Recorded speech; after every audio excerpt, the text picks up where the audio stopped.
আজকে রবিবার, তো রবিবারের ছোট্ট ব্লগ আপনাদের জন্য। আর এখন আমি খুব শর্ট ভিডিও আপনাদের দিচ্ছি, আর আপনারা সেটা পছন্দও করছেন কারণ হাতে খুব অল্প সময়, তো সেই জন্য। তো আজকে রবিবারের স্পেশালিটি আমাদের শ্রীধাম গুরুকুঞ্জ আশ্রমে যেটা হচ্ছে সেটা হচ্ছে খিচুড়ি প্রসাদ। খিচুড়ি প্রসাদটা আসলে আমাদের বিতরণ হবে পরিক্রমার পরে। এখনো কিন্তু হরিনাম সংকীর্তন আমাদের শ্রীধাম গুরুকুঞ্জ আশ্রমে হচ্ছে, এরপর খিচুড়ি প্রসাদ বিতরণ হবে।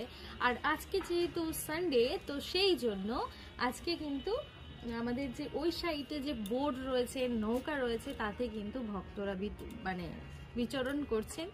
তো এরপরে আমাদের আশ্রম পুরো একদম জমজমাট হয়ে যায়। প্রত্যেক রবিবার এটা হয়ে থাকে। তো চলুন আপনাদের দর্শন করাই। এই দাঁড়া, আমি যাবো।